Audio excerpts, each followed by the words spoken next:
Zach is back with another Netflix original review.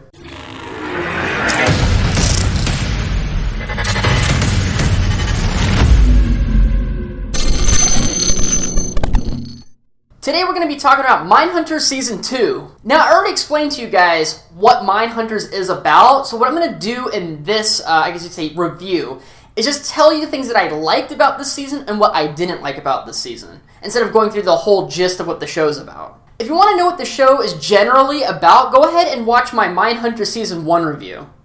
Alright, so let's get into it. So Season 2 was kind of weird for me, because they kind of got off track a lot in this season. In this show, they put a lot of time and effort onto Wendy. You know Wendy from Season 1, by the way, a little bit of spoilers from Season 1.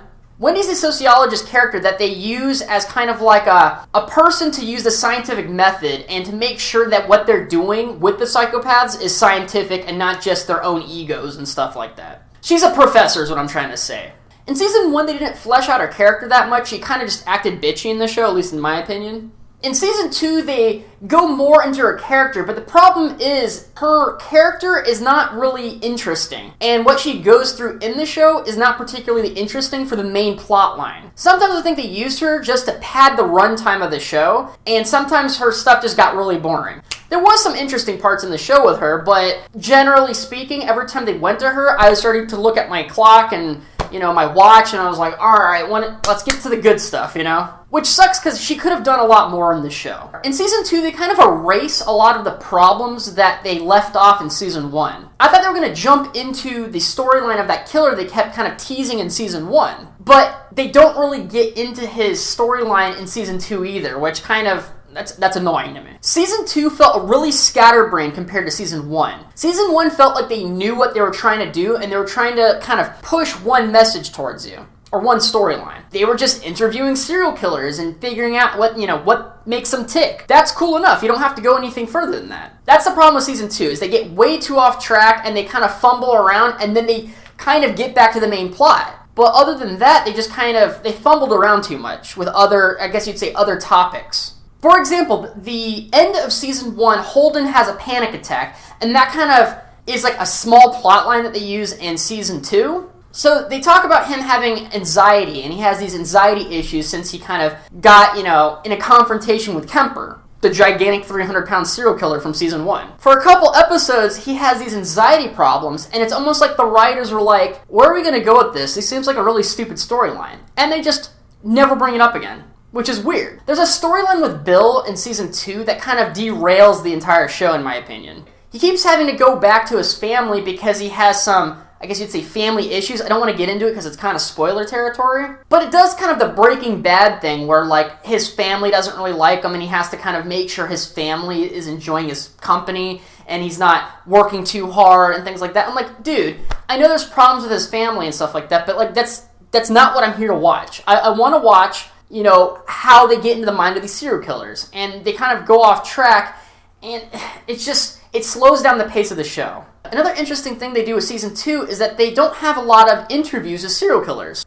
I think they have 3, and one of them is a serial killer we've already met before. They end up doing another story arc where the African-American community in Atlanta is being terrorized by a serial killer, and none of the cops are helping them out because, it's 1970s, and it's kind of, racism and stuff like that, it's not very good, police brutality, all that things. The police don't care about the black folk in that area. So this serial killer is basically free to just run rampant and kill as many children as he wants.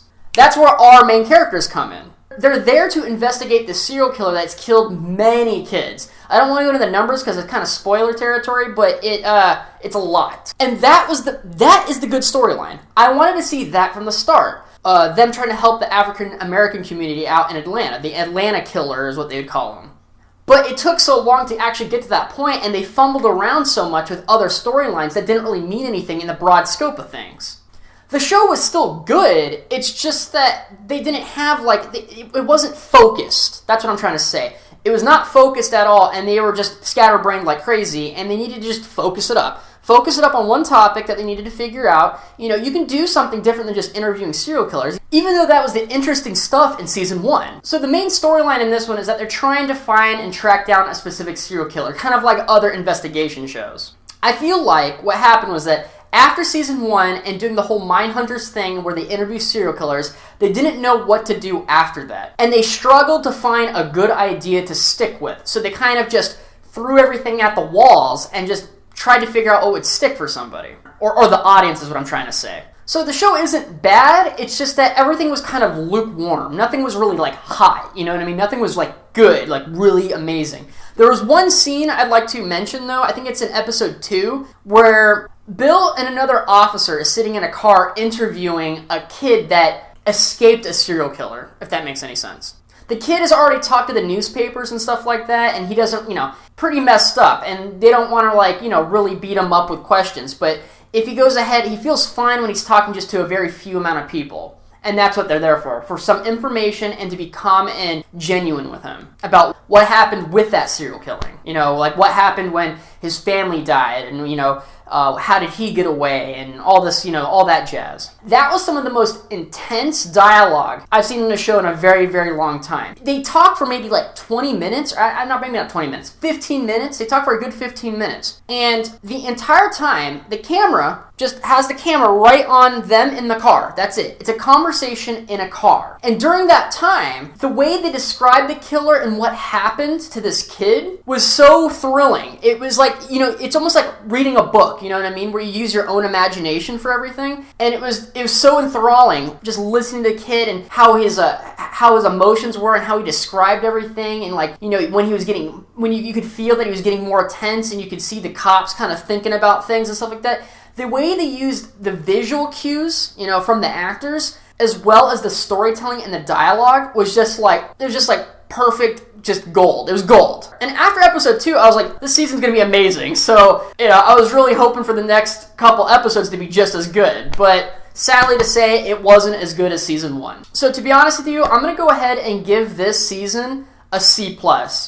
It was good. I mean, they had the same actors, and each storyline that they introduced to us was okay, but nothing ever was spectacular. As in season 1, they stuck to one storyline, and they really shined and just sharpened that storyline, And in season 2, they just didn't do that. Everything was kind of just thrown against the wall to see what stuck, and that's not good storytelling. So for anyone who watched season 2, please comment below and, tell me what you thought about it. Maybe I'm completely wrong in your opinion. I would like to hear it. Please like, share, and subscribe, and do all of that YouTube business. Thank you guys so much for watching. See ya!